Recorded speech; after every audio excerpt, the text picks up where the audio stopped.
The divorce papers were barely dry when Niyi Balogun pushed a rusty house key across the lawyer's desk. Then he opened his wallet. He pulled out a $10 note and dropped it in front of his wife of 12 years.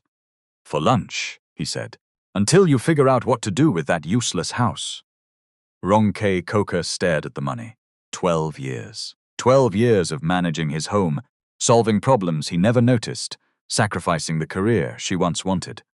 And this was what he believed she was worth. $10. Ronke picked up the old key. She walked toward the door. Then she stopped, turned back, and picked up the $10 note too. Niyi smiled. He thought she needed it. He had no idea. Ronke looked him straight in the eyes. "I'm keeping this," she said quietly. "So one day I'll remember the price you put on me." What happened after that would force Niyi to look at the woman he discarded in a way he never imagined. So, don't miss this story. And before we continue, tell us in the comments where you're watching from and what time it is there right now. If you enjoy powerful stories about dignity, choices, and consequences, subscribe to the channel, because that old house was about to become something Niyi never saw coming. The lawyer cleared his throat after Ronke left. The way people do when they have witnessed something ugly, but professional manners tell them to pretend they have not. Niyi leaned back in his chair. "Women like drama," he said. The lawyer did not answer. Outside, the Ibadan afternoon pressed down with the weight of wet cloth. Ronke walked past the row of parked cars without seeing any of them properly. Her handbag kept slipping from her shoulder because the strap had cracked months ago. She had meant to replace it. She had meant to replace many things. There had always been another bill. Another trip, Niyi said, mattered more. Another office dinner. Another relative needing help. Another reason her own small wants could wait. At the gate, she stopped beneath the shade of an almond tree and opened her palm. The key lay there, old brass, rust around the teeth. A cheap plastic tag with one word written in fading blue ink, Oluyole. The house had belonged to Niyi's late uncle, after the uncle's estate was settled years earlier. The property had ended up legally in Niyi's name, though nobody in the family had found much use for it. It had sat mostly empty, collecting dust, damp, and arguments about what to do with it. During the divorce settlement, Niyi had offered it because he wanted the process finished quickly, and because, in his words, that place will cost more to fix than it will ever be worth. Ronke had accepted because she wanted one thing that could not be cancelled with a bank alert. Something with her name on the paper. Something he could not switch off. She folded the $10 note once and slid it behind her old national identity card in her purse. Then she ordered a ride. The driver glanced at the address and whistled softly. "Madam, that side?" "Yes. You know the road near the junction is rough now." "I know," he shrugged. "No wahala." For most of the journey, Ronke watched Ibadan move around her. Kiosks, schoolchildren in faded uniforms. A woman balancing bread in a glass box. A mechanic lying half beneath a car, while two men argued beside him as if volume could tighten a bolt. Life had not stopped because her marriage had ended. That irritated her at first, then it steadied her. At the house, the gate needed both hands. It scraped across the ground with a long complaint. The compound was worse than she remembered. Dry leaves had gathered along the wall. A drain beside the veranda was clogged with black water and old sashes. One gutter had pulled loose from the roof and hung at an angle. The paint had faded into a tired cream that looked almost grey under the dust. Ronke stood in the yard and listened. No generator, no television, no Niyi calling from another room to ask where his blue tie was when the tie was exactly where she had told him it was. No one asking what was for dinner. No one asking why the driver had not been paid. No one asking whether his mother's medication had been picked up. Nothing. The silence should have felt peaceful. It did not yet. She unlocked the front door. The smell met her first. Damp plaster, old wood, dust, something sharp and stale from a cupboard that had been closed too long. She covered her nose with the back of her hand and stepped inside. The sitting room held a brown sofa with one broken arm, two dining chairs stacked against the wall, and a center table with water damage spreading across the top like a dark continent. A ceiling patch had bubbled near one corner. Ronke looked up. Roof leak. She walked to the wall and pressed 2 fingers against the paint beneath it. Soft, not good. In the corridor, one socket had black scorch marks around the edge. Worse. In the back room, a window frame had swollen so badly it would not open. The kitchen tap coughed rusty water for several seconds before running clear. The toilet in the smaller bathroom did not flush. By the time Ronke reached the bedroom, sweat had soaked the back of her blouse. She sat on the edge of a wooden bed frame and stared at the floor. The room was empty except for a cracked mirror, leaning against the wall. For 12 years she had slept on imported mattresses, under soft air conditioning, inside rooms with curtains chosen by someone who came with fabric samples and called her Madam. Now she had a bare frame, one suitcase in the car outside, and a house Niyi considered punishment. Her eyes burned. She pressed her thumb into the center of her palm until the feeling moved somewhere else. Then she stood. In the kitchen, she found an old exercise book inside a drawer. The first pages contained arithmetic in a child's handwriting. The rest were blank. Ronke tore out the used pages. On the first clean sheet, she drew 3 columns: Danger, Necessar, Later. Under Danger, she wrote electrical check, roof leak, loose veranda rail, back window security. Under Necessary, 1 working bathroom, 1 clean bedroom, kitchen tap, door locks. Under Later, paint, curtains, floor polish, furniture, everything pretty. She stared at the last line and laughed once. It came out rough, everything pretty. That was how Niyi liked solutions.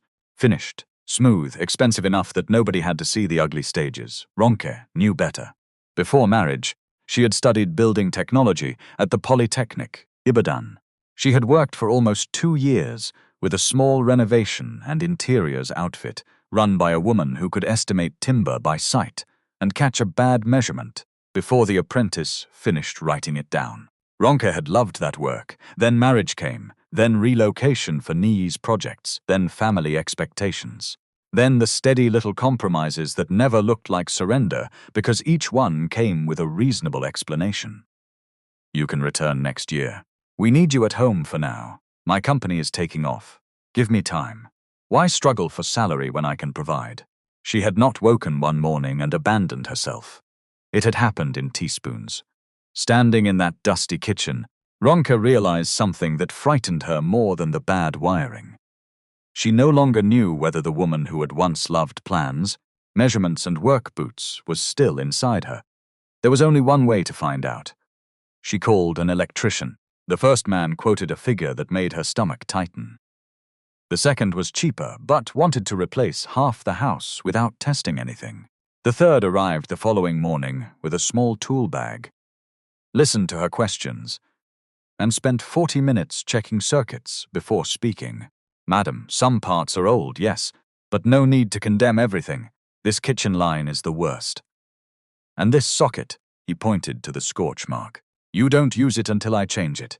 How much for only what is unsafe? He looked at her properly then. Only unsafe. For now. He named the amount. Still painful. Possible.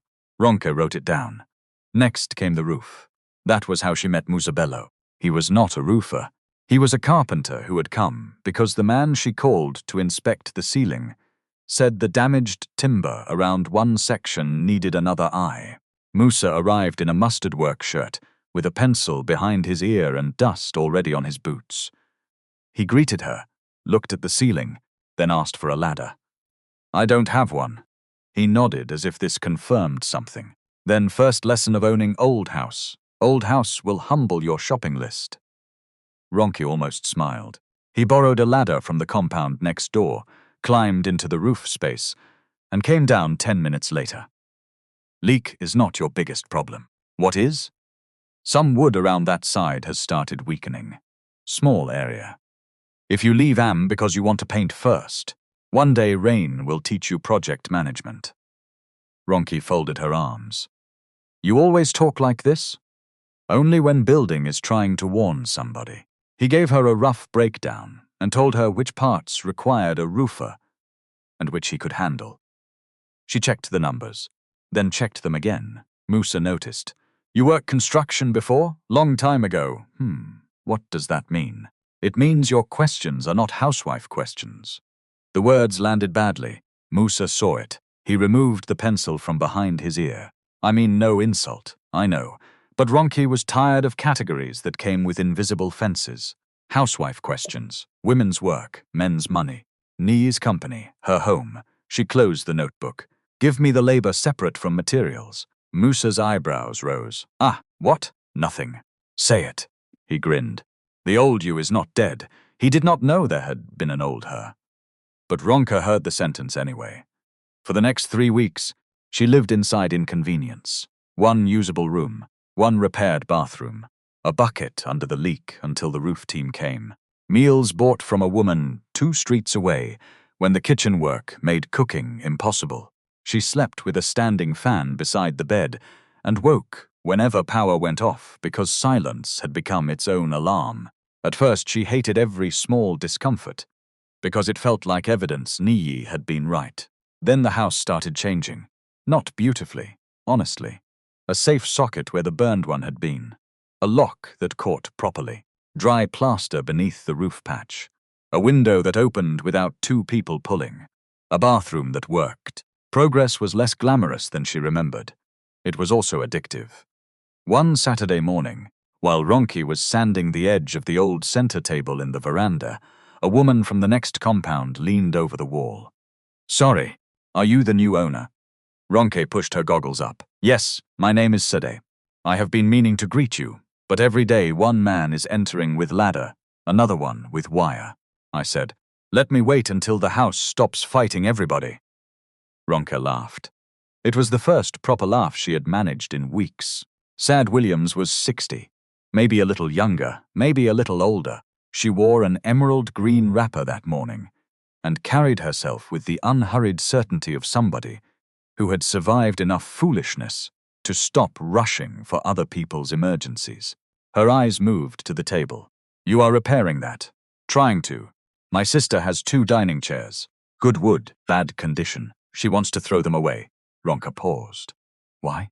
Because her daughter says they look old. Old is not the same as useless. Sadid's mouth tilted. I like that answer. 2 days that answer, the chairs arrived. So did Ronke's first customer. The work looked small. It was not. One chair had a loose joint hidden beneath the seat. The other had been badly repaired years before, with nails where proper joinery should have been restored. Ronke and Musa stripped the finish, repaired the frames, changed the seat fabric, and applied a cleaner finish that kept the wood visible. Said's sister loved them. Then she asked the question Ronke had not prepared for. How much? Ronke named a figure.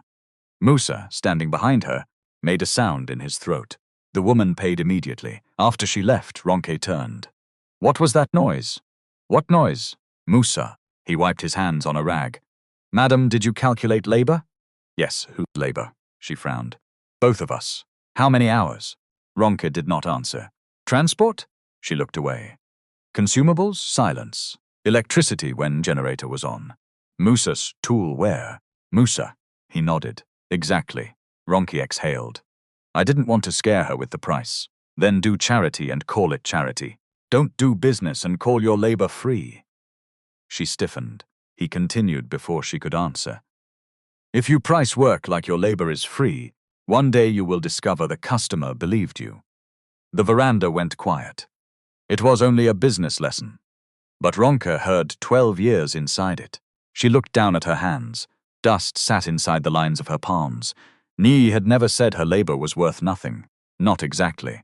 He had simply behaved as if the house ran itself. As if doctors' appointments appeared in calendars by magic. As if family birthdays remembered themselves. As if meals, travel, staff schedules, invoices for home repairs, gifts for clients, school applications for nieces, condolence visits, church commitments, his mother's medicines and his own misplaced files were tiny things that belonged to the atmosphere around him. Ronke had made his life easy. He had mistaken ease for absence. She went back inside, opened the old exercise book, and wrote at the top of a clean page, "Labor is a cost." Underneath it, she added, "including mine." The next problem arrived disguised as success. Sadie's sister showed the chairs to a friend. The friend brought a small side table. The woman who came to collect that table asked Ronke if she could repair a wardrobe door. A young couple from Ring Road wanted their old dining set refinished instead of buying a new one. Someone else wanted floating shelves. Another woman had a wooden bed whose headboard had split during a move. None of the jobs was large. Together they filled the veranda. Ronke bought masking tape, sandpaper, brushes, glue, filler, screws, thinner, gloves, and 2 plastic storage boxes. Then she bought another box because the first 2 were already full. The first month, she felt rich every time a customer transferred money. The second month, she discovered how foolish that feeling was. Sadie was the one who caught her. She came over one afternoon with a flask of Zobo and found Ronke sitting at the dining table with receipts spread in front of her. What happened? I have money coming in. That sounds like good news. It should. But, Ronke held up her phone. My account balance is insulting me. Sade sat down. Show me. Ronke hesitated. Sade raised one eyebrow. Then continue fighting with the balance by yourself. No, wait. Ronke unlocked the phone. There was nothing dramatic in the transactions. That was the problem. Paint, groceries, customer deposit, fuel, a transfer to Musa, chicken and rice, timber, a small payment for internet data, more groceries, a customer balance, replacement drill bits, transport, electricity token. It was one long soup. Sade stared at the screen. Which money is yours? All of it is in my account. That is not what I asked. Ronke said nothing. Sade leaned back. If you cannot tell which money belongs to the business does not know whether it is alive. Ronke rubbed her forehead. I'm just starting. That is when you learn. Before confusion becomes tradition. Sada had spent years in account administration for a distribution company before retiring. She did not present herself as a financial guru. She carried no laptop. She did not use big words. She took Ronke's exercise book and drew 4 headings. Money in, materials, labor, other expenses. Then she drew a 5th. Ronke, what is that? Ronke asked. I can see my name. Good. So why are you acting as if you are not a cost? Ronke looked at her. Sade tapped the page. You eat, you pay transport, you need personal money. If every time you are hungry, you enter the business money and take what you see, you will never know what the work is doing. So I should pay myself salary. Not salary like Dangote. Calm down, Ronke laughed. Sade did not. Choose a small amount you can afford. Keep personal spending separate. And customer deposit is not your profit. Part of that money already belongs to materials, labor, and the work you promised. Ronke stared at the page. No one had ever explained small business to her like this. Not because the ideas were advanced, because they were embarrassingly basic. That evening, she separated the records. She created a simple spreadsheet on her old laptop. She started using a different account for business transactions. She bought an envelope file and labeled sections for receipts. The following morning, she sent Musa a revised estimate template. He called her 3 minutes later. Who kidnapped you? What? This estimate has labor hours. Please go and work. It has contingency, Musa. It even has delivery. She could hear him laughing. Very funny. Progress is funny sometimes. The work continued. Ronke learned that customers did not become reasonable simply because she was fair. One man wanted her to restore 6 chairs, but argued that sanding should not cost much, because you are only rubbing wood. She smiled and told him he was welcome to rub it himself. He left. 2 days later, he returned.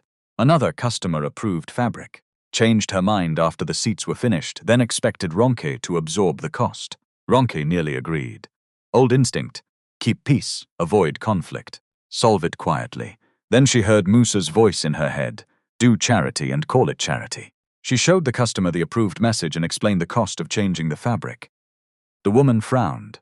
Ronke let her frown. That was new. The woman paid. Some evenings, Ronke stood in the workshop area, now cleared from the largest back room, and felt a kind of exhaustion she trusted. Her shoulders hurt because she had lifted something.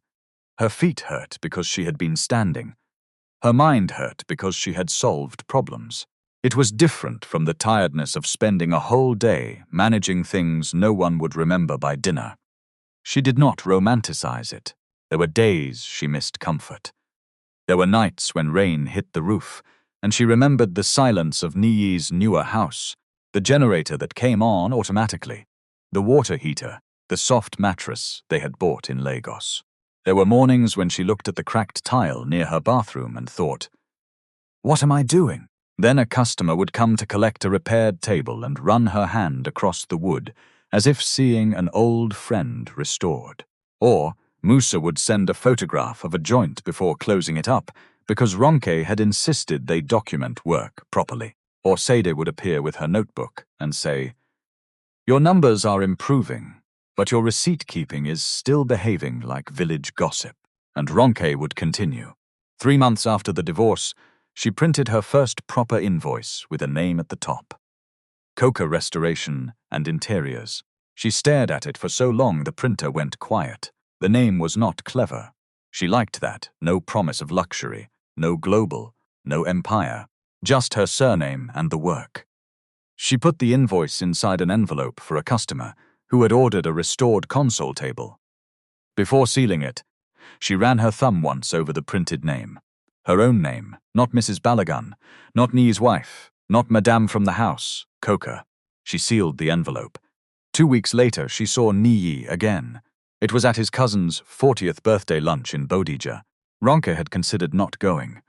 Then she decided she was tired of surrendering rooms before entering them. She wore a sky blue blouse with navy trousers and low shoes because she had spent the morning at a client's house checking measurements. There was a faint line of wood stain beside one thumbnail that soap had failed to remove.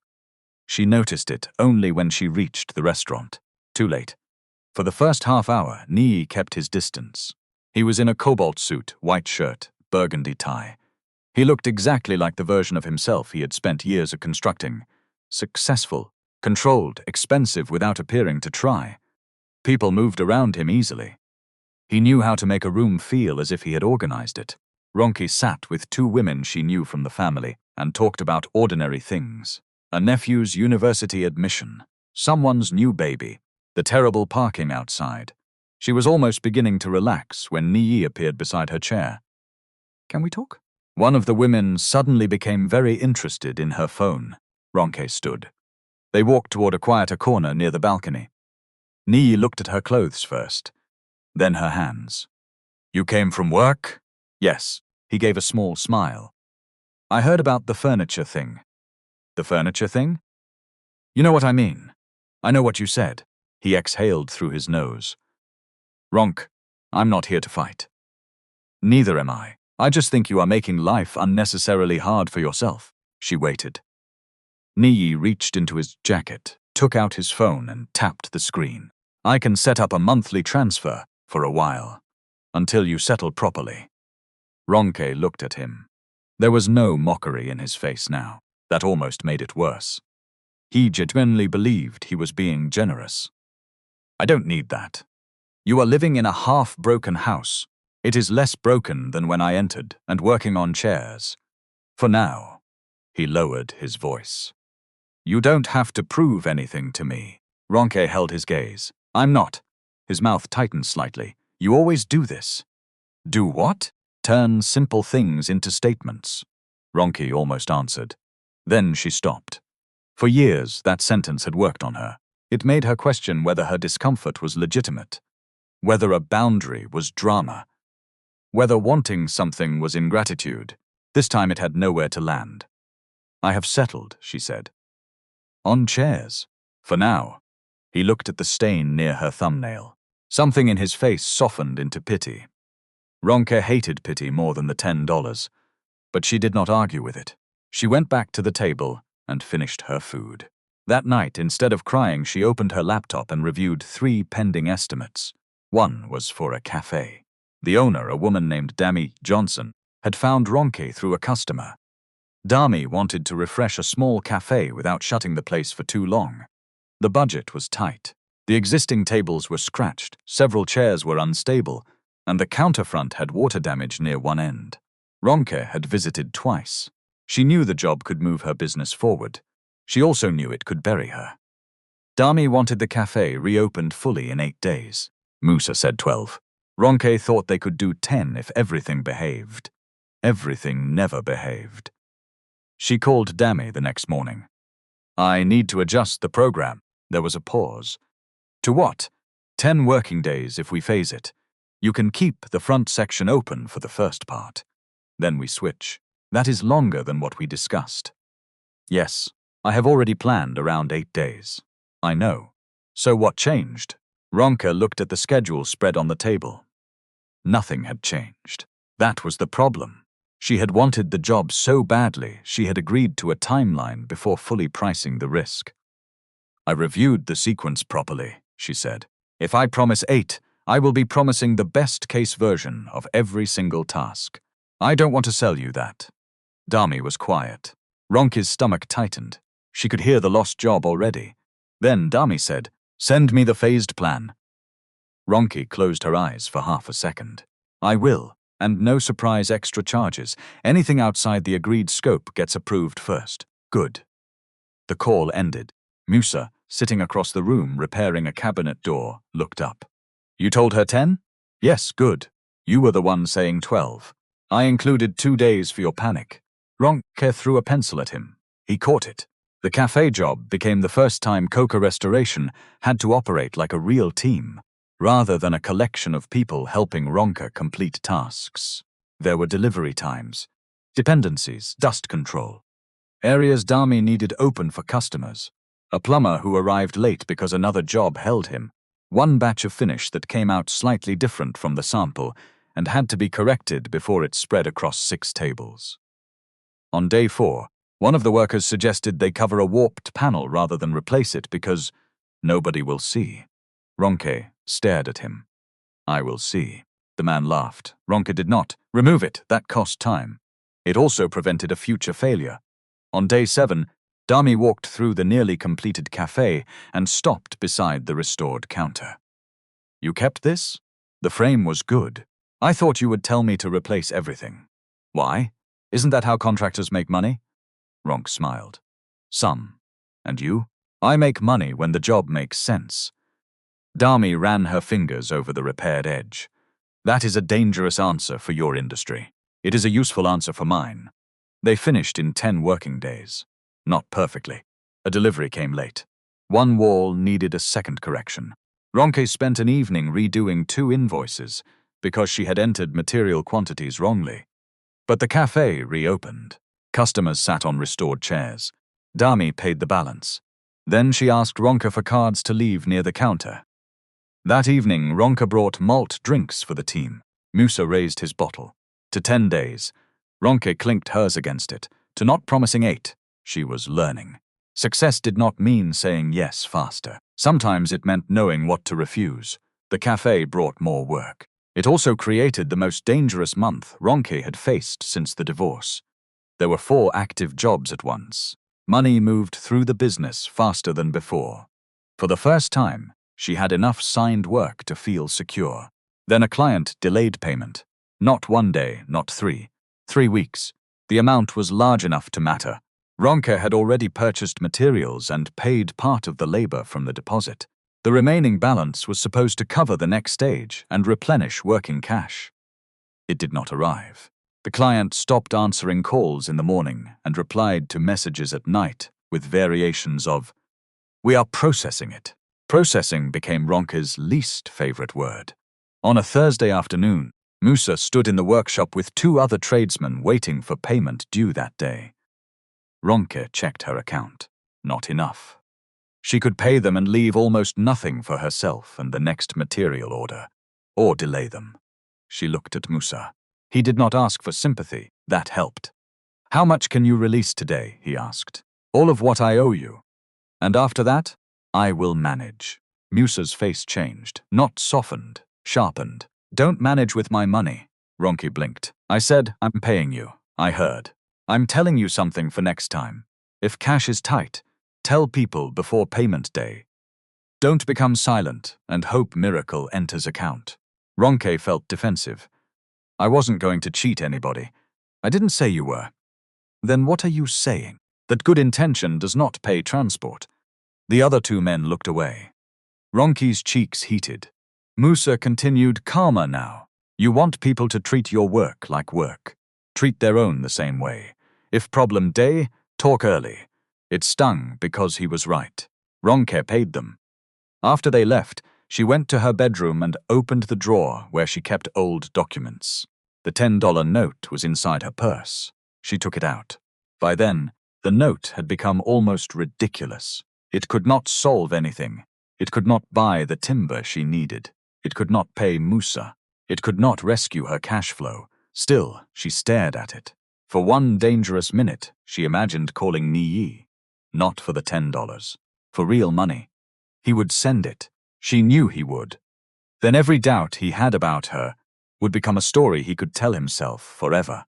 Ronke stopped. That was pride talking. Pride could ruin a business too, if she truly needed financing.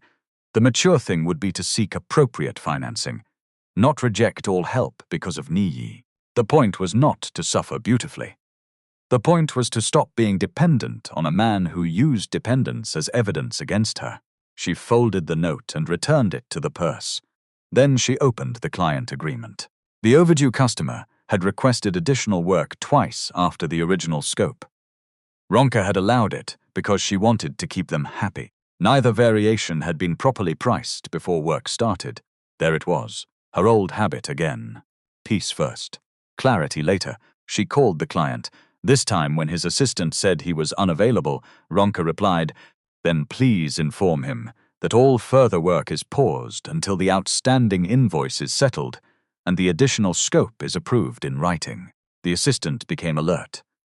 "Madam, you don't need to stop work. I do if payment has not followed the agreement. He will pay.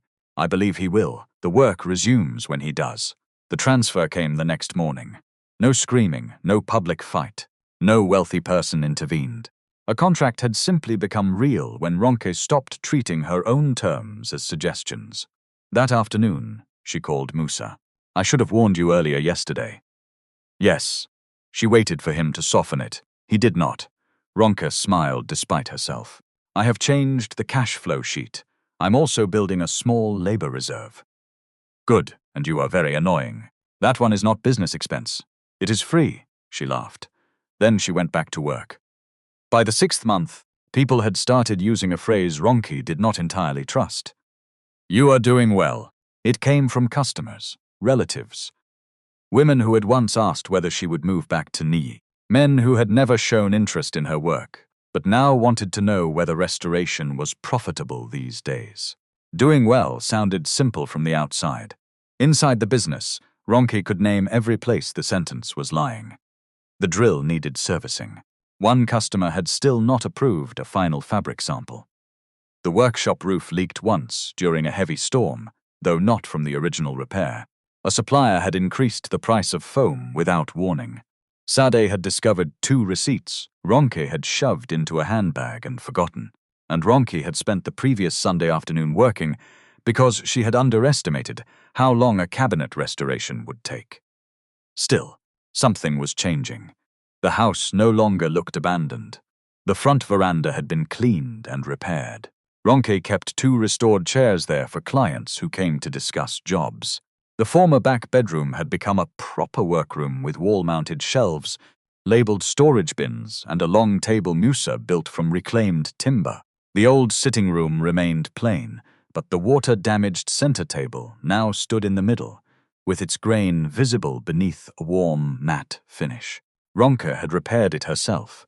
She refused to sell it, not because it was valuable, because it had been the first thing in the house she touched and thought, maybe.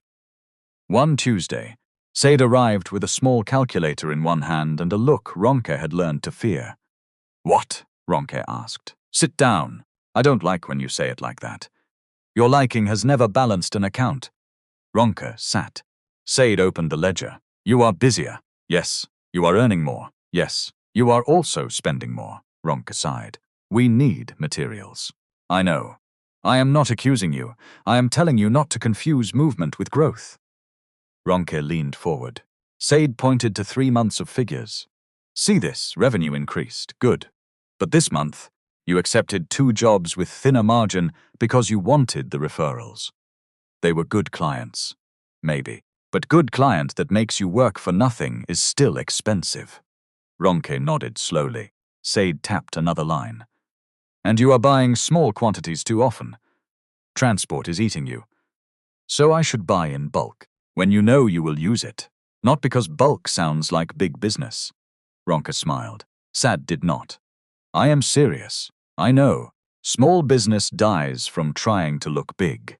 That sentence stayed with Ronke. A week later, it saved her from herself.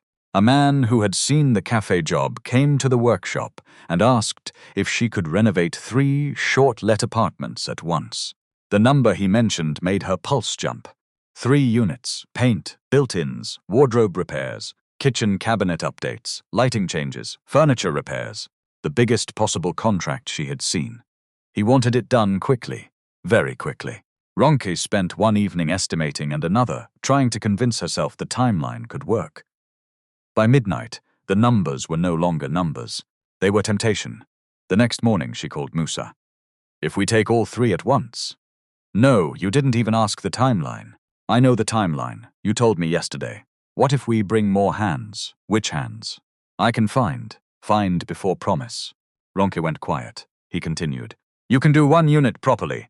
Maybe 2 if client agrees staggered handover. 3 at once. With people you have never worked with. While your other jobs are still running? You want your name to grow or scatter? Ronke looked at the figures again. A year earlier, she would have said yes, because Niyi respected scale. Because 3 apartments sounded like proof. Because she still carried some childish picture of success, where the answer to every insult was something bigger. She called the client and offered a phased program. He refused. He went elsewhere. Ronke spent 2 days wondering whether she had thrown away the opportunity that would have changed everything. Then, 3 weeks later, the same man called. The contractor he hired had fallen behind. Could Ronke take 1 unit and finish it? She did. The client paid. And because her team handled the unit well, he later gave her the 2nd. Not the 3rd. Another contractor completed that one. Ronke did not mind. For the first time, she understood something Niyi had always known, but expressed in a way she had once resented. Not every available job belonged to you. The lesson surprised her because it came with an uncomfortable truth. Niyi had not been wrong about everything. He had built a real company. He understood negotiation, procurement, client pressure, sequencing, reputation. His arrogance did not erase his competence. For years, Ronke had made the opposite mistake he made about her. He had reduced her to what he found unimpressive. She had begun reducing him to what had hurt her. That was not wisdom either. She did not forgive the humiliation. She simply stopped needing him to be stupid for her to become strong. That change made her calmer. It also made the next meeting with him more dangerous. Niyi heard about coca restoration before Ronke knew he had. One of his suppliers mentioned it casually. Your ex-wife, they do restoration now, Abi? Niyi looked up from a schedule. Who told you? People know. She did 1 cafe around Challenge. Fine work. Niyi's expression did not change. That kind of work is different from construction. Of course. The supplier moved on. Niyi did not. He went home that evening and searched the business name online.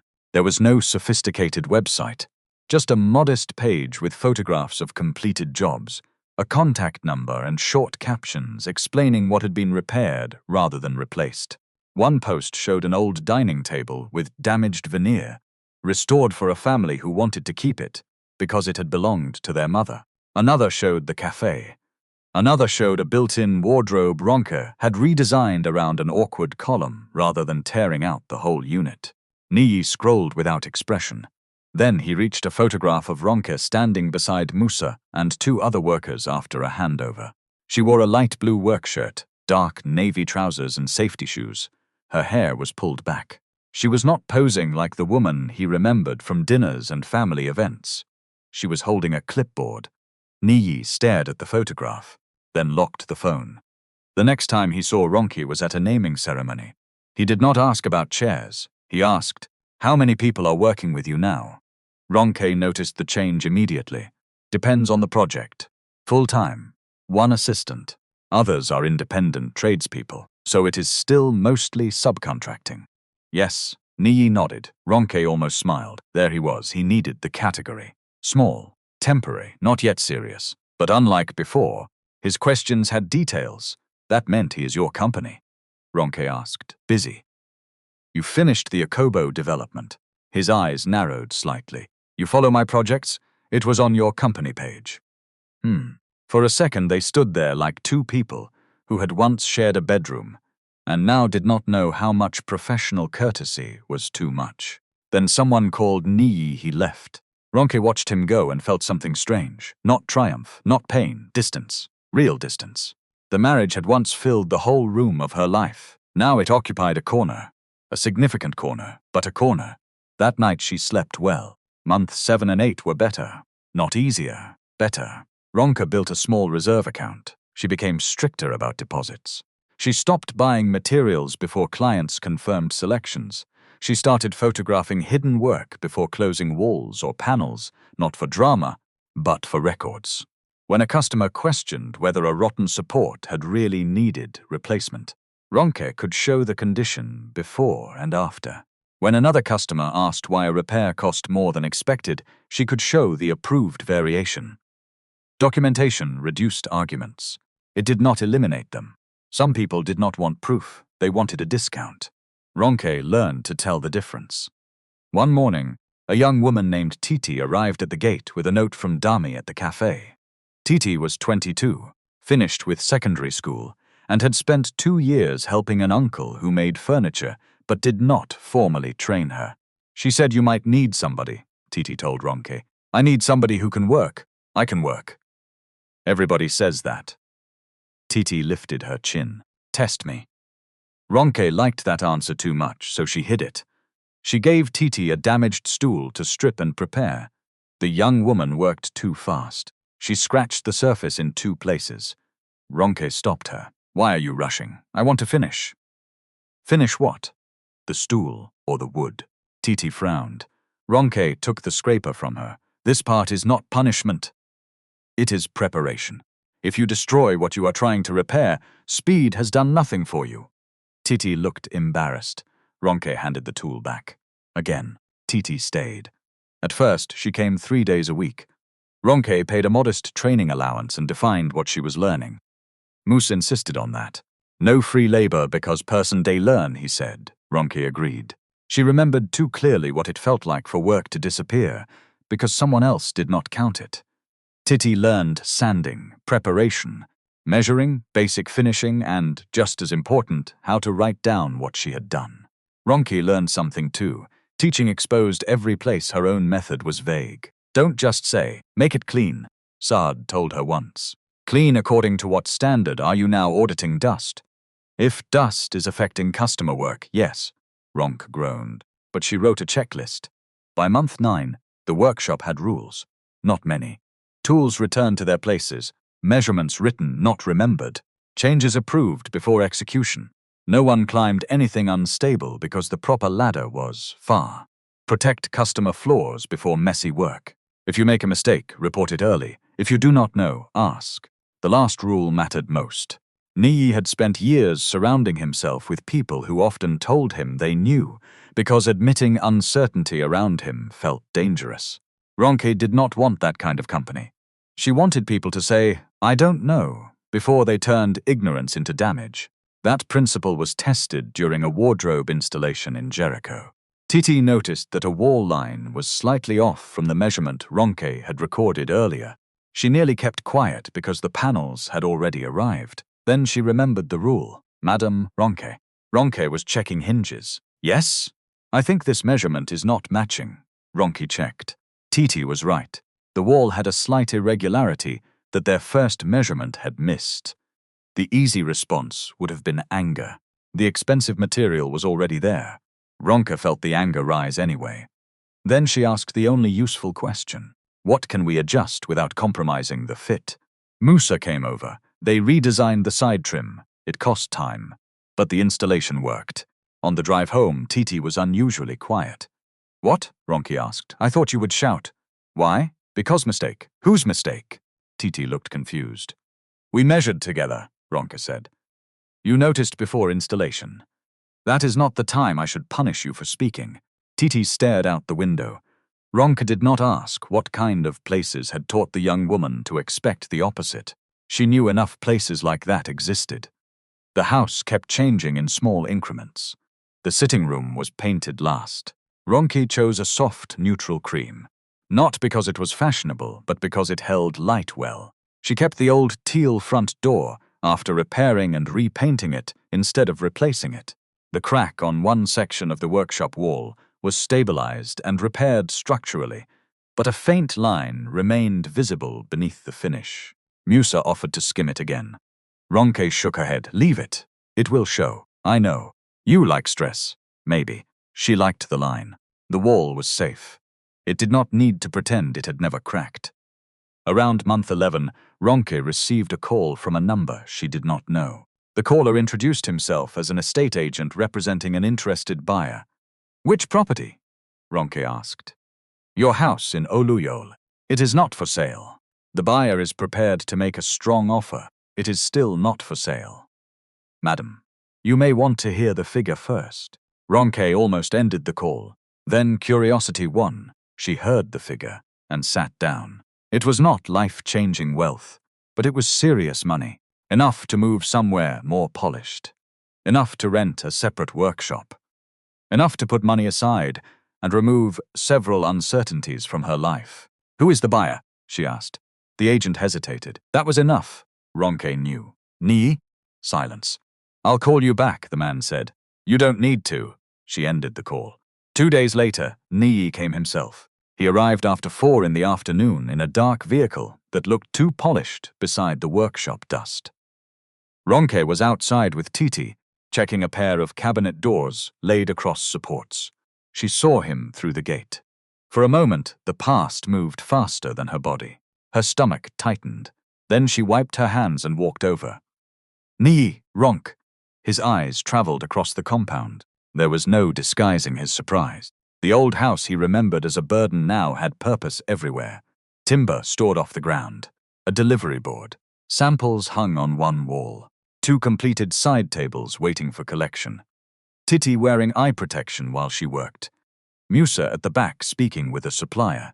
Sade's green wrapper visible through the open office window where she was reviewing figures.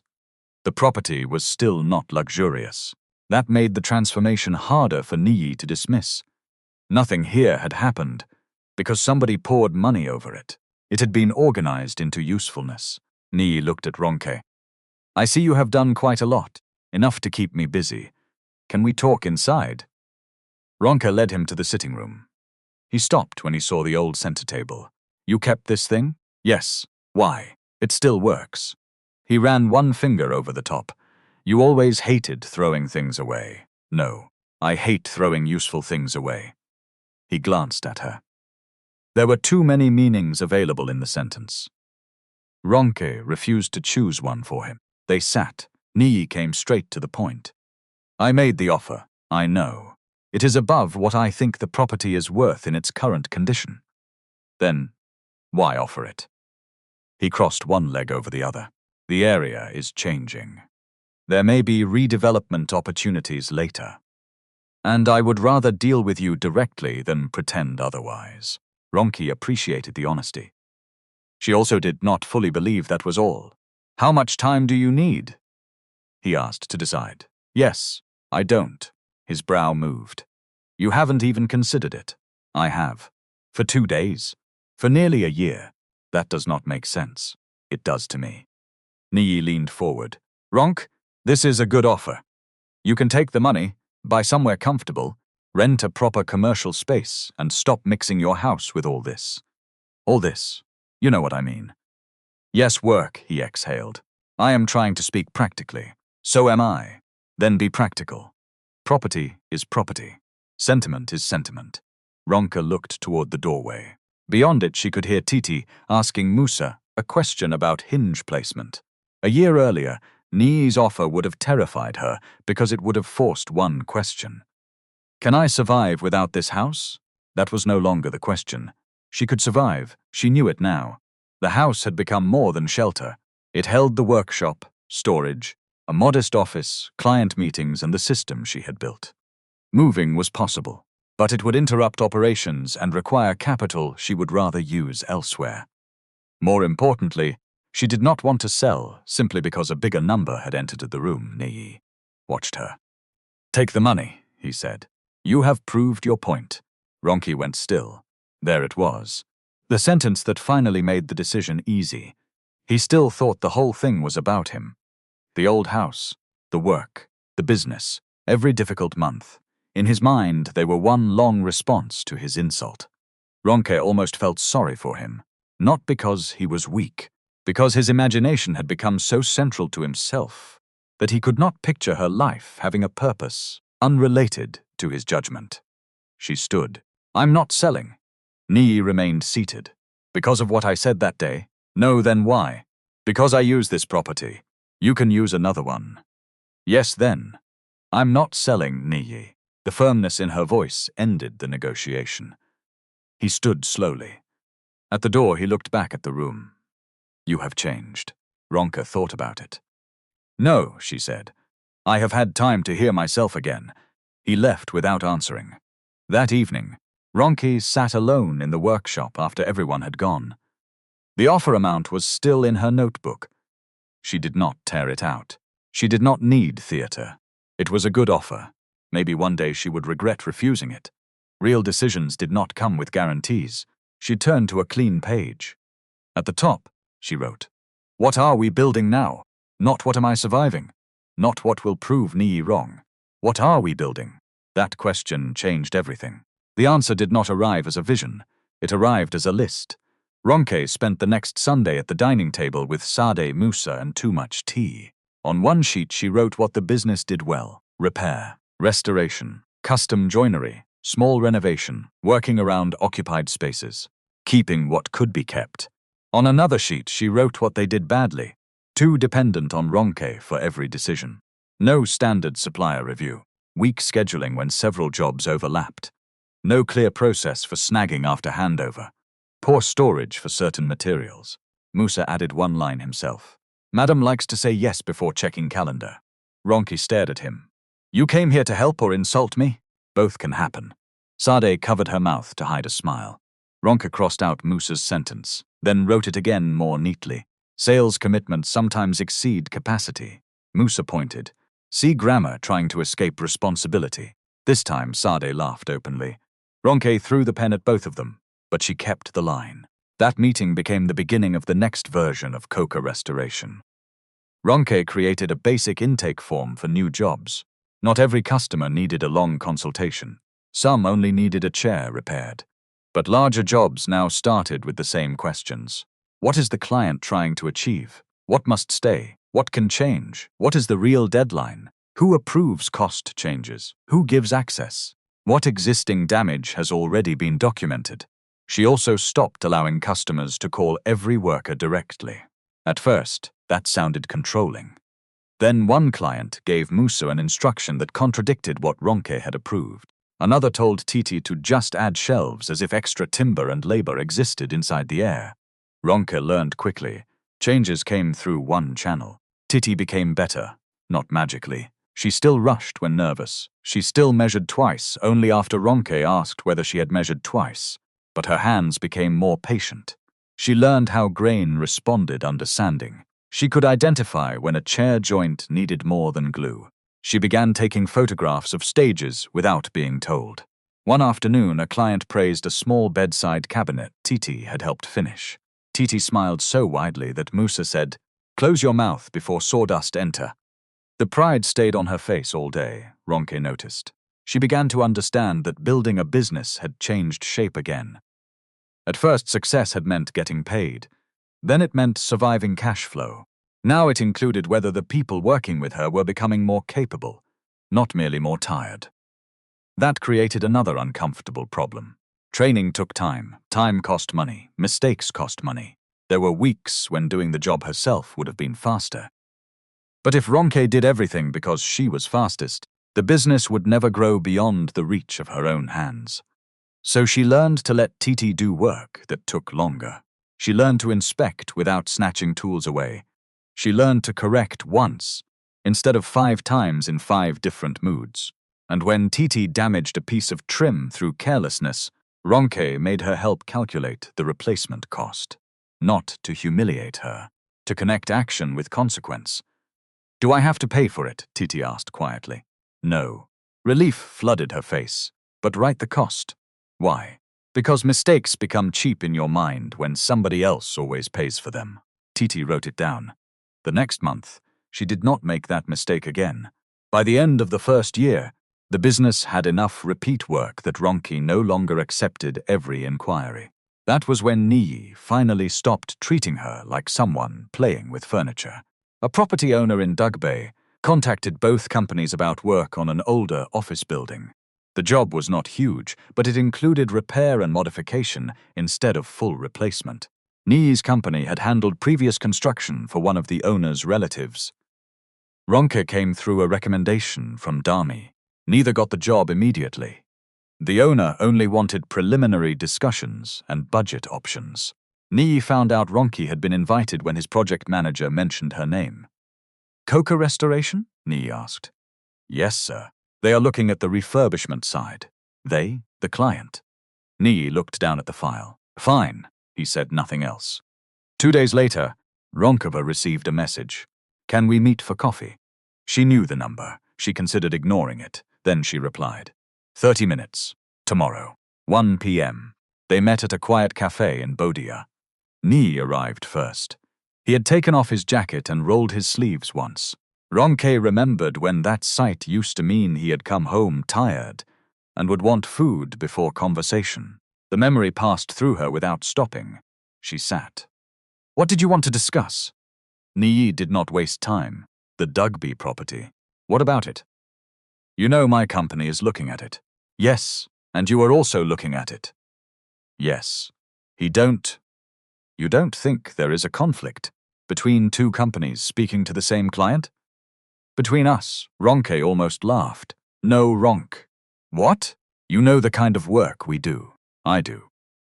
"And you know your company is not structured for a project like that. That is for the client to decide." His jaw tightened. "This is exactly what I mean. A few successful refurbishments, and now you are entering construction tenders. I am not tendering for work I cannot deliver. You are confusing restoration with construction. I don't." "Then why are you there?" "Because the client asked me to be." And the answer silenced him for a moment. Ronk drank water. Niyi leaned back. "I am not trying to insult you." "I know." That made him more irritated. "I am telling you this professionally." "Then speak professionally." He stared at her. Ronke continued. "If you think my scope overlaps yours, ask the client how they plan to package the work. If you think I am not qualified, submit your proposal and let them decide. But don't call me here to tell me which rooms I am allowed to enter." Niyi's eyes hardened. "You think everything is about control?" "No. I think this conversation is." He sat very still. For a second, Ronke saw the man she had argued with late at night during the last years of their marriage. The man who could turn any disagreement into a question of whether she was being reasonable. Then something shifted. Maybe he saw it, too. He picked up his cup. Fine. They finished the meeting in under 20 minutes. Ronke did not get the Dugby job, neither did Niyi. The property owner postponed the work after financing changed. That outcome irritated Niyi because it denied him the victory he had already prepared for. Ronke found it useful. She had entered a room with his company and discovered the ceiling did not fall. More important, she had not responded by trying to imitate him. His company could mobilize larger crews, negotiate larger procurement packages, and carry more overhead. Coca Restoration could not. That was not a moral failure. It was a business fact. Ronke started asking a different question. Where did being smaller become useful? The answer appeared across their existing jobs. Occupied spaces. Older houses where clients wanted to keep character. Small hotels and cafes that could not close for months. Projects where replacement was possible but wasteful. Custom repairs that large contractors found irritating. Jobs where owners needed decisions explained rather than buried inside one big contract sum. Adaptive reuse. The phrase was larger than what Ronke had been doing. But the principle was familiar. Use what is sound. Repair what can be repaired. Replace what should not be trusted. Design around the life already inside the building. She began reading more. Not social media motivational posts, technical articles, manufacturer guidance, case studies, material information, safety notes, basic project management resources. She attended 2 local industry events she would once have considered for Niyi's type of people, and discovered half the attendees were ordinary professionals trying to solve ordinary problems. She asked questions, sometimes basic ones, sometimes good ones. She stopped feeling ashamed of either. Musa noticed the shift when Ronke rejected a job that involved covering extensive water damage without investigating the source. "The owner says another contractor can do it," he said. "Then another contractor should. He says we are overcomplicating. If water is still entering, paint is not a repair." Musa nodded slowly. "You are becoming difficult. I learn from you. God forbid." She smiled. The business started leaving a clearer trail behind it. Before and after photographs, client sign-offs, maintenance notes where relevant, written scope, supplier contacts, snag lists, records of what had been repaired and why. Sade helped organize the financial side. Titi helped with photographs and job folders. Musa began sending Ronke short notes after site visits because he had learned she would ask anyway. None of it looked dramatic. That was why it mattered. When a client called 6 months later about a sticking door, Ronke could find the job details in minutes. When a supplier claimed a certain batch had not come from him, she had the receipt. When a customer asked whether a repair was still within the agreed defect period, Ronke could answer without guessing. Trust grew from boring things. Niyi's company grew too. Ronke heard about new projects through industry chatter. He had won a mid-size residential job outside Ibadan and expanded his office team.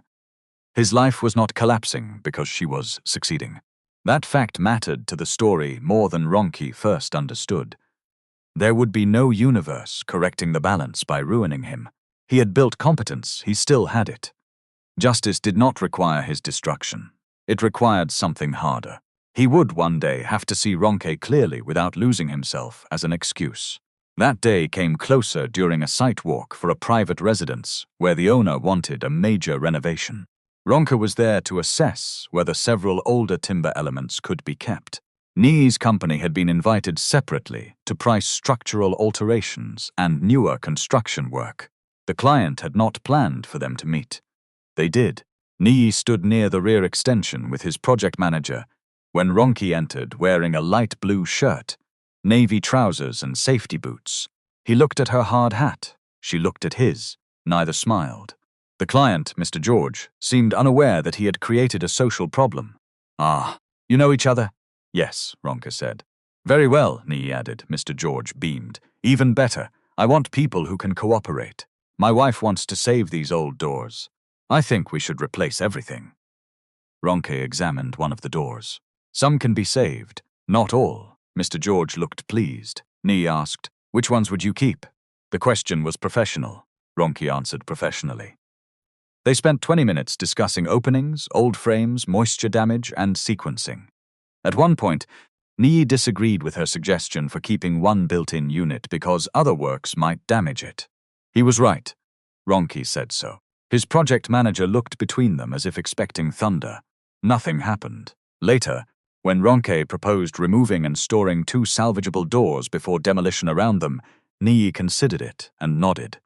That makes sense. Again, nothing happened. But on the drive home, Ronke realized her hands were trembling slightly on the steering wheel. Not because the meeting had gone badly, because it had gone normally. Normal was harder than revenge. Revenge would have let her keep Niyi in one role forever. Enemy. Normal required boundaries without theater. It required admitting he could be right about a door and wrong about her. It required a life larger than the injury.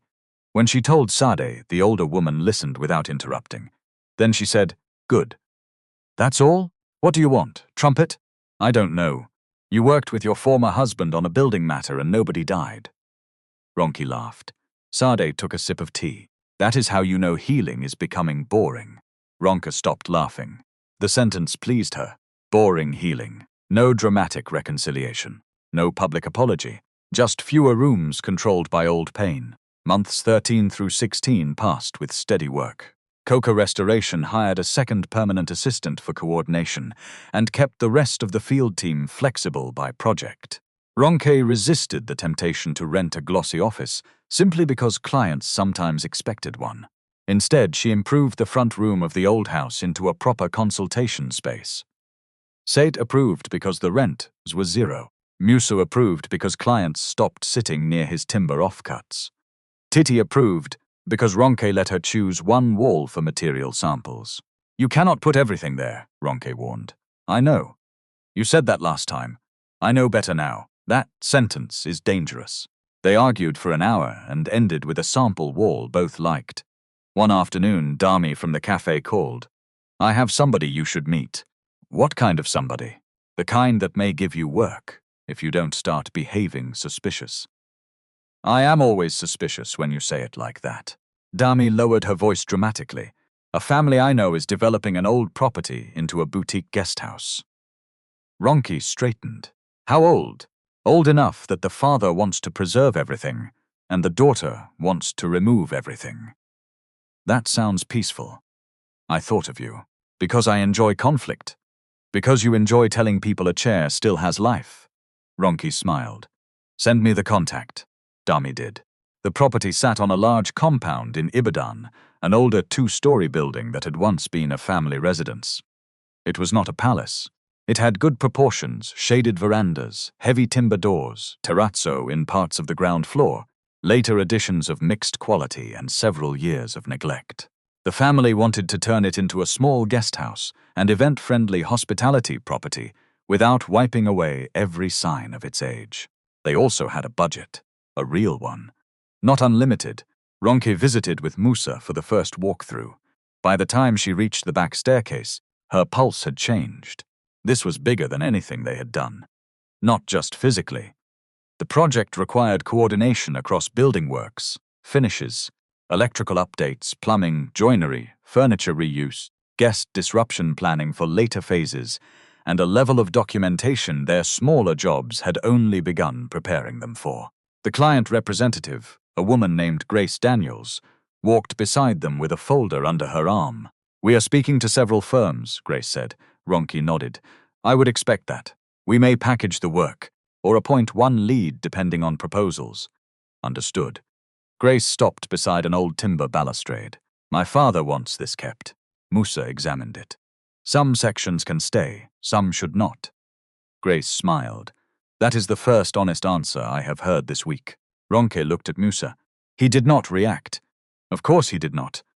Honesty was normal to him when it concerned wood. The meeting ended with an invitation to submit an expression of interest and preliminary approach.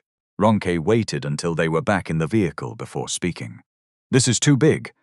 Musa fastened his seatbelt. Maybe. That is not reassuring. You want lie? No, then maybe. Ronke started the engine. They sat for another few seconds.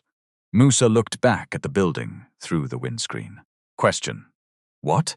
Is the job bigger than us, or only bigger than what we have done before? Ronke did not answer. Because those were not the same thing, and she had learned enough by then to know that fear often depended on pretending they were. Ronke did what she had learned to do whenever fear became too large to think around. She broke it into questions. Back at the house, she covered the consultation table with paper. What exactly is the client asking for? Which work can we lead? Which work requires specialists? What do we not know yet? What would have to be true for us to deliver this safely? What is the biggest risk? That last answer came quickly. Pretending Coca Restoration was larger than it was. Pretending Ronke understood parts of the project outside her competence. Pretending a list of phone numbers was the same thing as a coordinated team. She had seen contractors do that. Promise first, find people later. Hope the client's deposit financed the confusion. She would not build her biggest opportunity on the habit she had spent a year trying to unlearn. The next morning, she called Grace. I have questions before I submit anything. Go ahead. Are you expecting one company to self-perform every trade? No. We expect qualified subcontracting where appropriate. Who controls the design information? We have an architect working with the family. Certain technical scopes will be defined with consultants as the project develops. Are you open to phased delivery? Yes, if the proposal explains why. Will evaluation be based only on lowest price? Grace paused.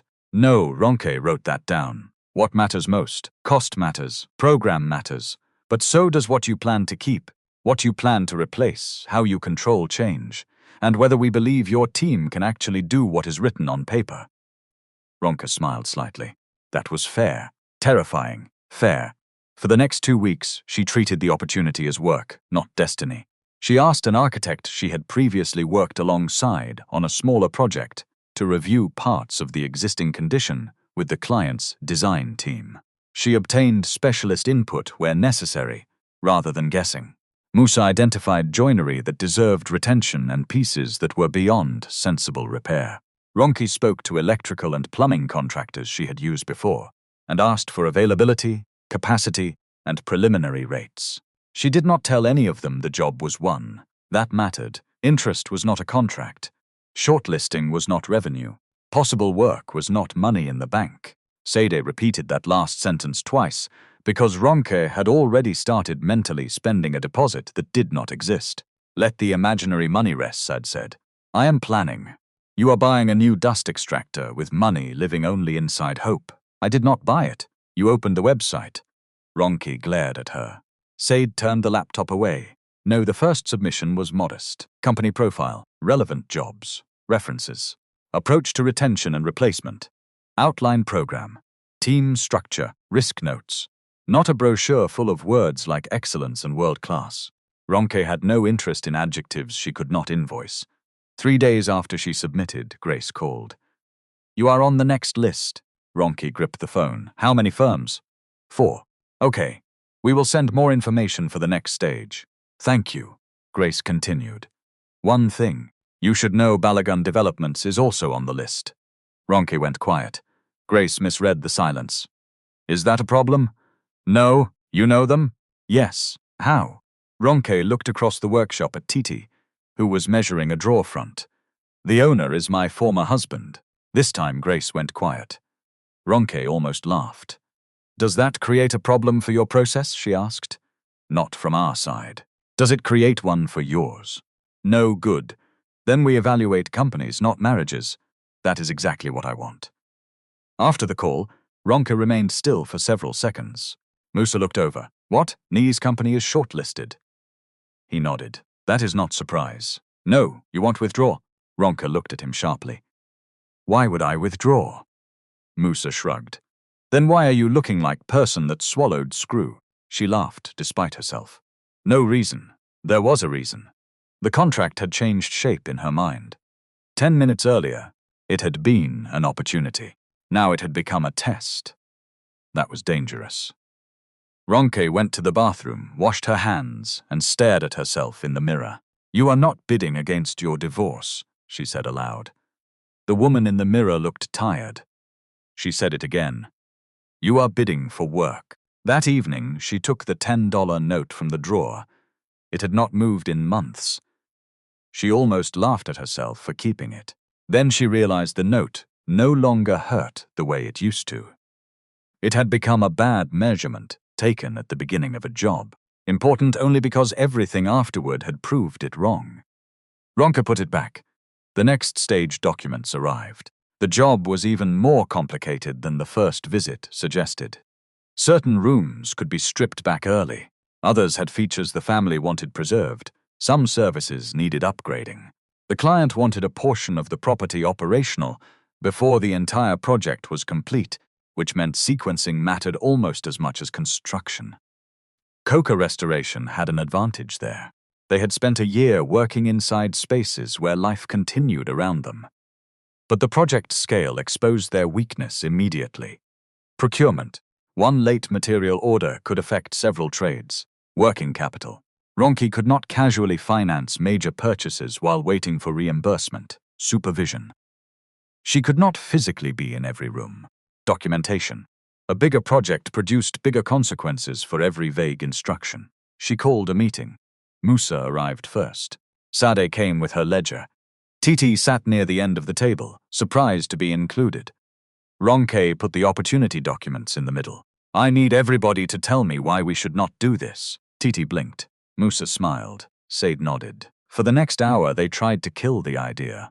Cash, people, supplier lead times, site supervision. What happened to existing clients if the guest house swallowed all attention? What happened if client decisions came late? What happened if hidden conditions appeared once work opened up? What happened if Ronke fell ill for a week? That question irritated her. It also stayed on the page. A business that collapsed because one person had fever was not yet a strong business. By the end, the table was full of reasons to say no. Ronke felt strangely relieved. Now, she said, which of these can be controlled? They went through the list again. They could propose a phased program. They could keep only a limited number of smaller projects active during the critical stage. They could name subcontractors before award rather than after. They could assign clear supervision responsibilities. They could require milestone payments tied to agreed stages instead of carrying impossible exposure. They could include allowances and decision deadlines for client selections. They could be explicit about exclusions. They could refuse to promise dates dependent on information the client had not supplied. They could also lose. That remained on the list. Ronke circled it. You cannot control this one, Sadi said. I know. Good. I still don't like it. The following week, Ronke saw Niyi at the formal site briefing. No one arranged a confrontation. No family member whispered about their history. Professionals stood around plans and talked about access, existing conditions, scope, and program. Niyi wore a cobalt jacket over an open collar shirt. Ronke wore sky blue again, sleeves rolled neatly, dark navy trousers and safety boots. He noticed her company name on the attendance sheet. His face gave away nothing.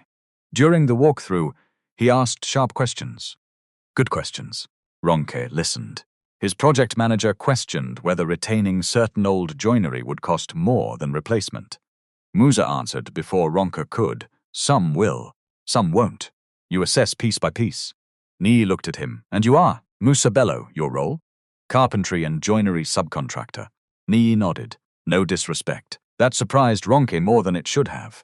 Near the rear veranda, Grace asked the firms how they would handle work if the client needed partial operation before the final phase. Niyi's project manager described isolating zones and accelerating sections with larger manpower. Ronke wrote it down. It was a strong approach. When her turn came, she spoke about sequence boundaries, noisy work windows, material movement, protecting completed areas and not opening more zones than the team could close properly. Niyi watched her while she spoke. Not as her husband, not as the man at the lawyer's office, as someone assessing a competitor. For the first time, Ronke felt the full weight of what she had wanted. Respect did not always feel warm. Sometimes it looked like another person taking you seriously enough to compete. After the briefing, Niyi caught up with her near the gate. Ronke, she stopped. His voice was low. You are actually bidding for the lead refurbishment package? Yes. This is much larger than your previous work. Yes, you know that is not an insult. I know. He seemed unprepared for agreement. You have working capital for this? I'm not discussing my finances with a competing bidder. That almost made him smile. Almost. Fair. Ronke started to leave. Then he said, be careful with the payment structure. She turned.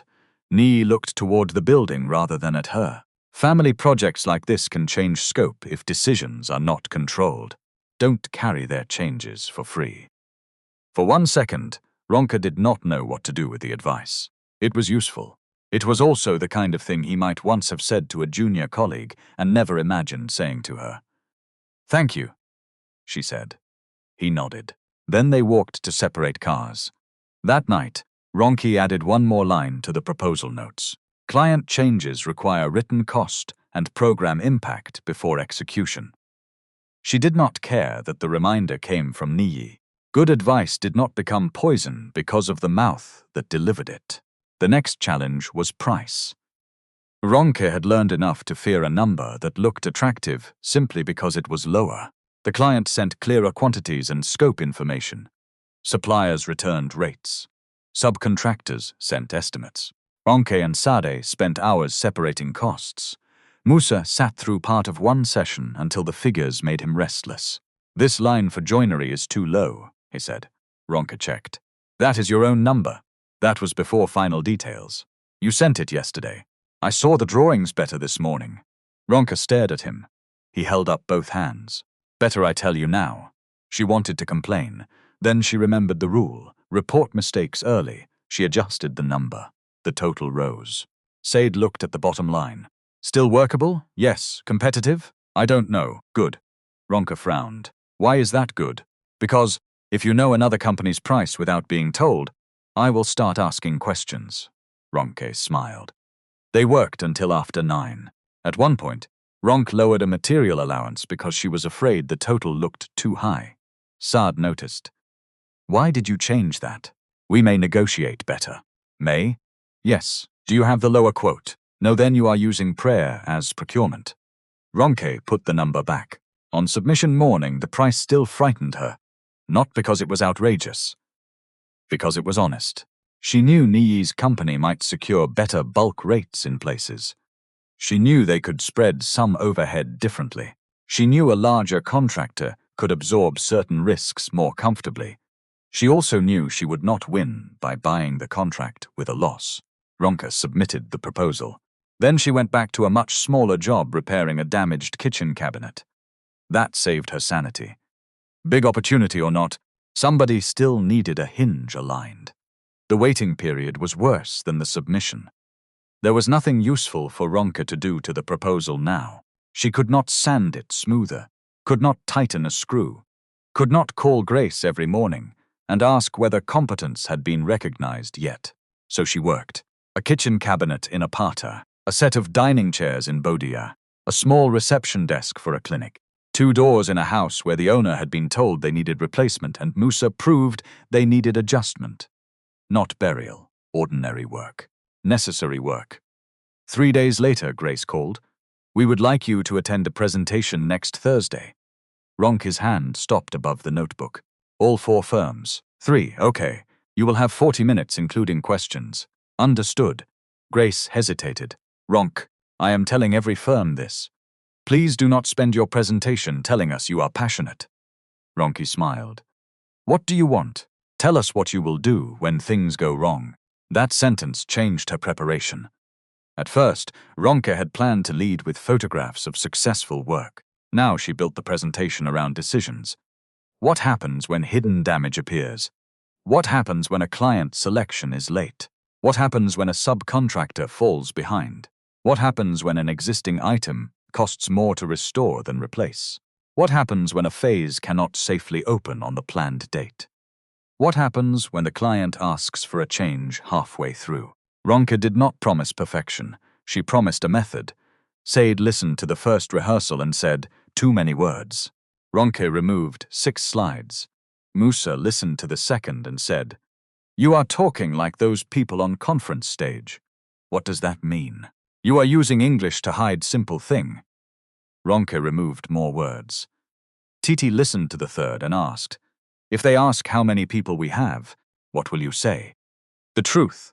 Titi looked nervous. "What if the truth makes us look small?" Ronke closed the laptop. "Then we are small. But we are not going there to pretend we have 50 permanent staff. We are going to explain who is core, who is subcontracted, and how the team scales by scope. What if another company has 50? Then they have 50. Titi frowned as if this answer violated something. Ronke understood. For people who had spent too long feeling small, there was a temptation to lie the moment size entered the conversation. She continued, "Our job is not to sound bigger. It is to show that the structure we propose can deliver the work." Musa nodded. "Good," Sad turned to Titi. "And if they reject us?" Titi shrugged. "We continue." Exactly. The presentation day arrived with rain, not dramatic rain. Persistent Ibadan rain that turned road edges soft and made everybody leave earlier than planned. Ronke wore a sky blue blouse beneath a navy jacket and dark trousers. Her hair was pulled back in a low, neat bun. No jewelry beyond small earrings and the watch she used on site. She arrived 40 minutes early. Niyi was already there. Of course he was.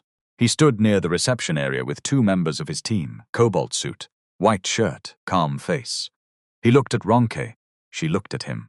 "Morning," he said. "Morning, nothing else." The first company went in. Ronke sat with her folder on her lap and listened to the low hum of the air conditioner. She thought about the lawyer's office. Bad idea. She thought about the $10. Worse. She opened her presentation notes. First phase access, decision deadlines, protection strategy, subcontractor responsibilities, cash exposure. That was better. When Balagun Developments was called, Niyi stood. He buttoned his jacket and walked into the room with his team. Ronke watched the door close. 45 minutes later, he came out. His project manager looked satisfied. Niyi's expression gave away nothing. He stopped beside Ronke for half a second. "Good luck," it sounded sincere. "You too." Then her company name was called. Ronke entered alone. Not because she had no team. Because the client had asked for one lead presenter from each firm, with technical clarification available separately if required. Grace sat at the center of the table. Two family representatives were beside her. The architect sat nearer the end with another advisor. Nobody knew the full history of the $10 note. Nobody cared. Ronke loved them for that. She began. She did not tell them she had rebuilt her life from an old house. She told them which parts of their building deserved investigation before removal. She told them how she would divide the work into phases. She showed a simple plan for protecting completed areas from later trades. She explained the decision log. She explained which specialist works would be subcontracted and how responsibility would be coordinated. Then came the questions. "How many permanent site staff do you currently have?" one man asked. Ronke answered. The number was not large. He looked down at the proposal. Balagun Developments has substantially more. I would expect them to. So why should we believe your company can manage this scale? There it was. The question beneath every question. Ronke could feel the old urge rise. Prove yourself. Make a speech. Tell them what you survived. She did none of it. "Our permanent structure is smaller," she said. "That is a capacity limit, not a secret. I am not proposing to self-perform every trade. The package identifies the subcontractors we intend to use, where supervision sits, and which phases we will not overlap beyond our control.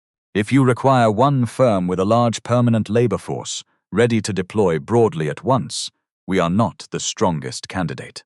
If you want a controlled refurbishment with stage specialist input and close decisions on what stays, what changes, and when each area opens, that is the work we have built our system around."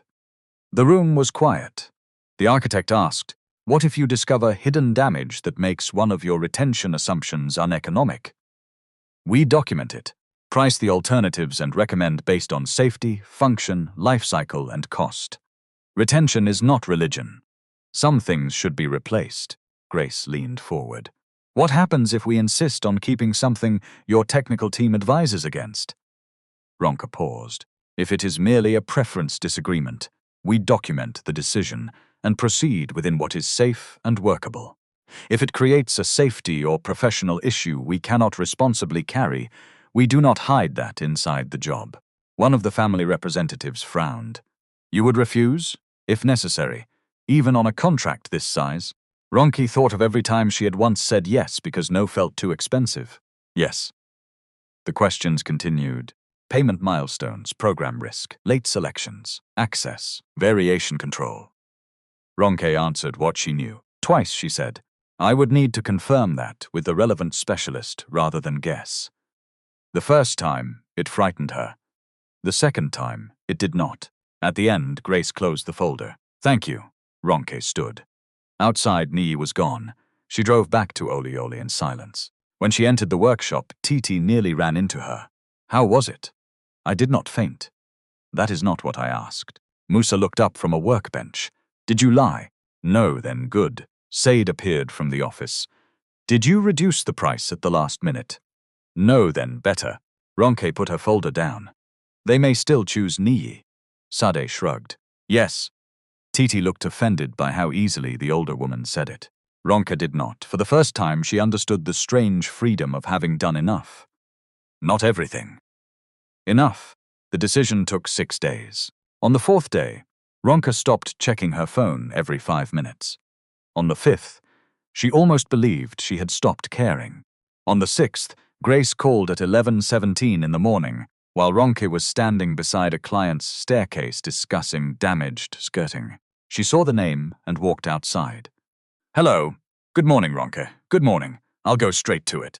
The family has completed the evaluation." Ronke's mouth went dry.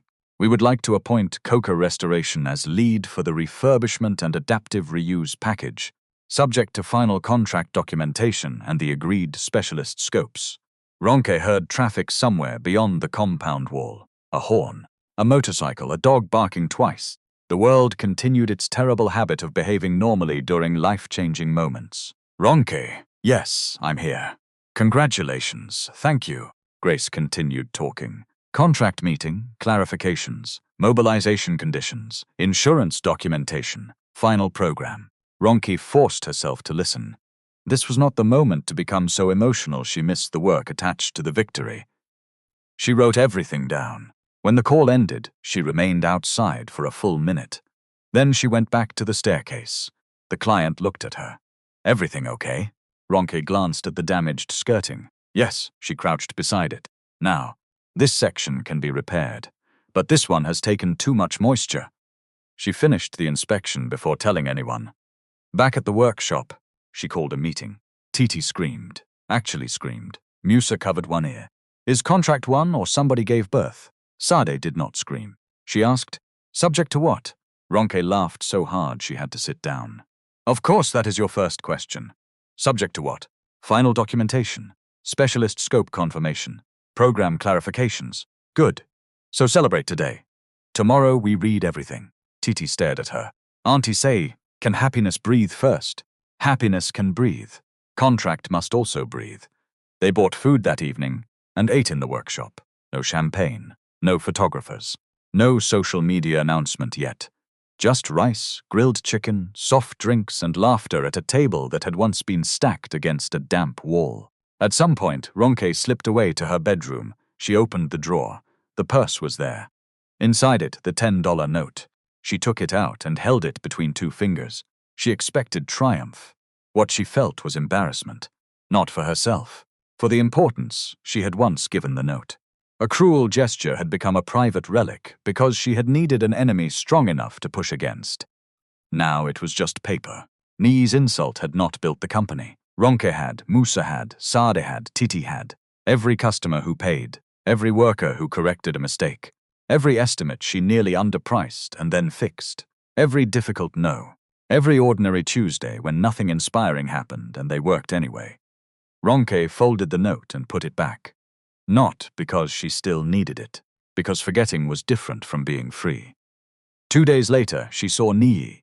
The client had called separate clarification meetings with the final bidders, then notified everyone of the decision formally. Niyi did not contact Ronke immediately. She respected that. Their paths crossed at the property during a follow-up visit. Because Balagan Developments had been retained for a separate new build element on the compound that did not overlap directly with Ronke's main package. Reality, it turned out, had no interest in giving either of them a clean cinematic exit. They would both work on the broader site. Different scopes, different contracts, professional interfaces where necessary. Ronke arrived with Musa and one of the specialist contractors. Niyi was speaking to Grace near the front. He saw her.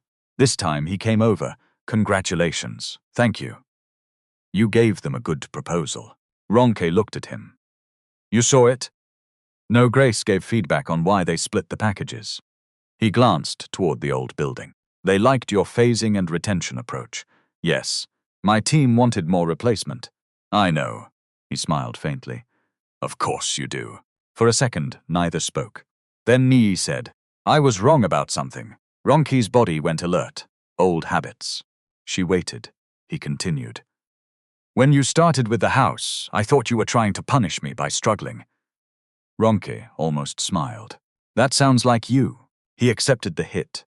"I thought eventually you would get tired." "I nearly did. I know." She frowned. "How?" "You looked tired." There was no answer to that. Niyi looked down at the folder in her hand. Coca Restoration and Interiors was printed across the front. So, this is what the house became. Ronke followed his eyes to the logo. She remembered the center table, the bad socket, the roof leak, the first 2 chairs, the account balance that had insulted her, the client who paid late, Titty scratching the stool because she wanted to finish too fast, Said telling her imaginary money to rest, Musa asking whether the job was bigger than them or only bigger than what they had done before. Then she looked at Niyi. No, she said. He waited. This is what I became. The sentence was quieter than it had sounded in her imagination. That made it better. Niyi nodded once. He did not apologize for everything. He did not fall to his knees. He did not confess that he had secretly loved her all along. He simply stepped aside when Grace called Ronke over to discuss work. And for the first time in 12 years of marriage and nearly 2 years of separation, Ronke walked toward an important professional conversation without Niyi being the most important person in the scene. That was the victory. The guest house project tested every lesson Coca Restoration had learned. Within the first month, they found more damage behind one wall than the initial inspection had suggested. The old Ronke might have panicked. The newer Ronke documented it. Photographs, specialist assessment, cost options, program effect, decision. One family member wanted to keep a decorative timber feature that Musa considered too compromised for its current use. They did not turn it into an argument about heritage versus modernity. They found another way to preserve part of it decoratively after the unsafe function was removed. A tile delivery was delayed. The sequence changed. A plumbing route conflicted with an existing feature they wanted to preserve. The team redesigned locally instead of destroying the whole area for convenience. One subcontractor began falling behind. Ronke issued warnings early, reduced his scope and reassigned part of the work before the delay became a crisis. It cost her money. It saved the phase. The first partial handover happened 6 days later than the earliest optimistic program, but within the revised date agreed after the hidden damage. Grace walked through the completed rooms with a snag list. She found things. Of course she did. A door closer needed adjustment. One paint edge was poor near a frame. A socket plate sat slightly uneven. Ronke wrote them down. No excuses. No speech about how hard everyone had worked. Work could be difficult and still need correction. The snag list closed 3 days later. The guest house opened its first section. Business did not explode overnight, but the project changed what Coca Restoration could credibly show a future client. It also changed how Ronke was spoken to.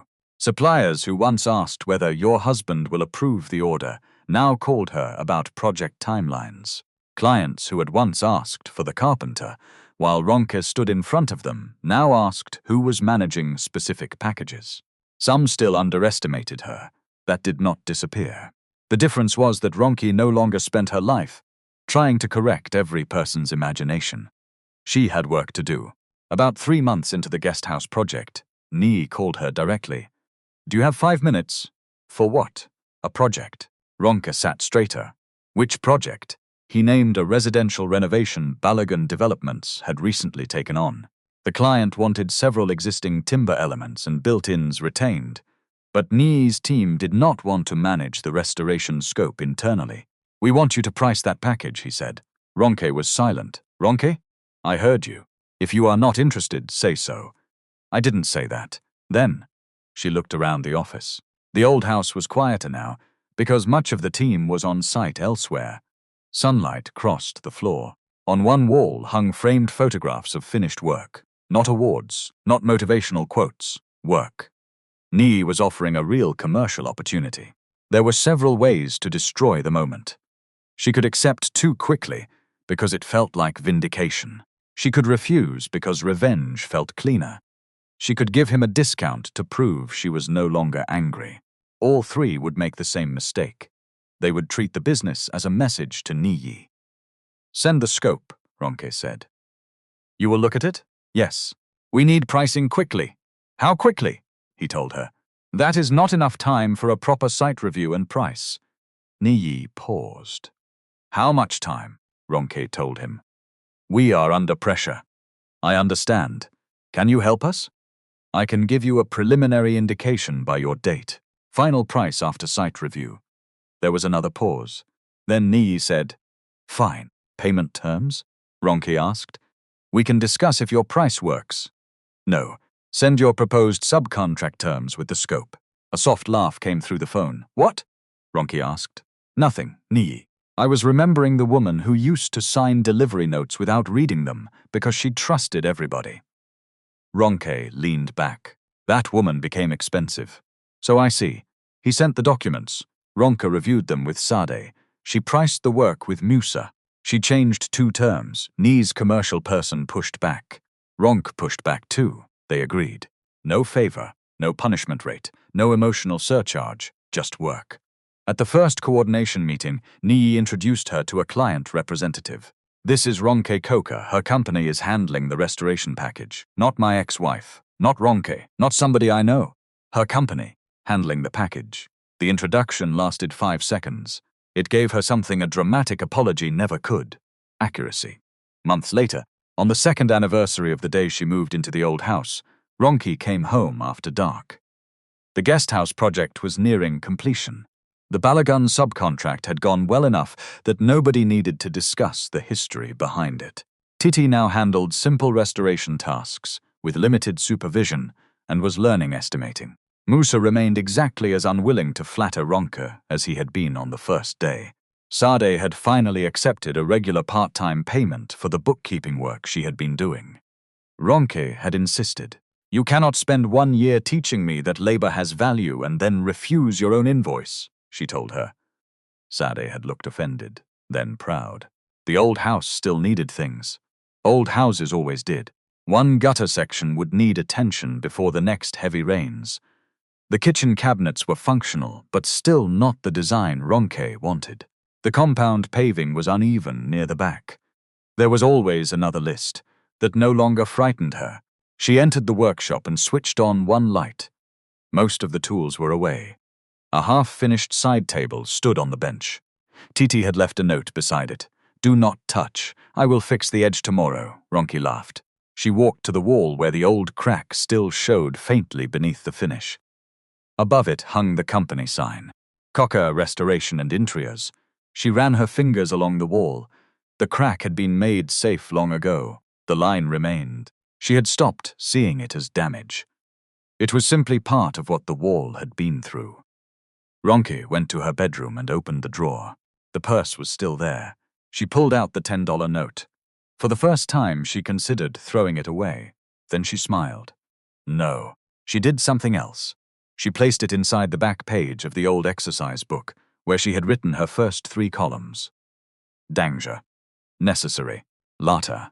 The pages after that were full now. Early estimates, bad calculations, customer names, a coffee stain, Musa's handwriting in one corner where he had corrected a timber quantity, Said's first cash flow headings, a note Ronke had written after refusing Niyi's offer for the house.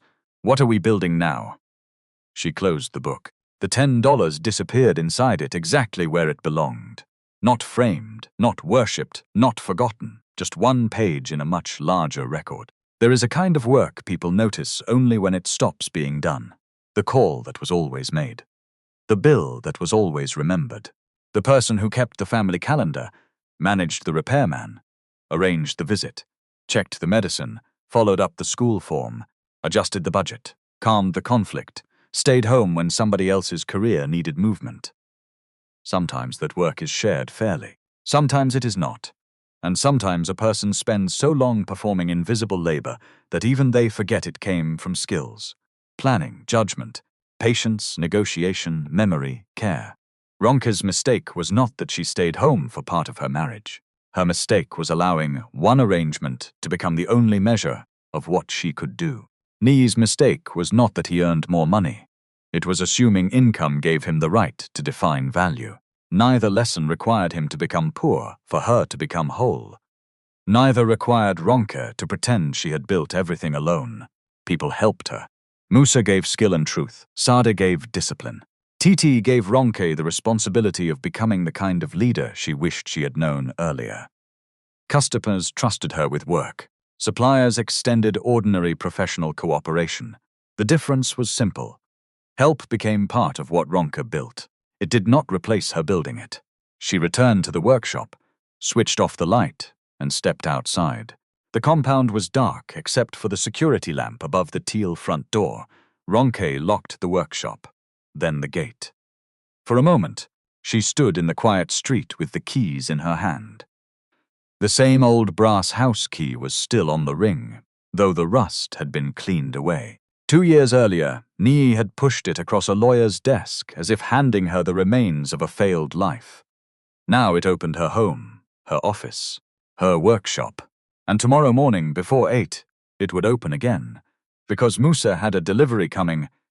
Titi had an edge she had promised to fix herself, and Ronke had a client meeting at 9:30. She looked once at the company sign above the faint line in the wall. Then she walked inside and closed the teal door behind her.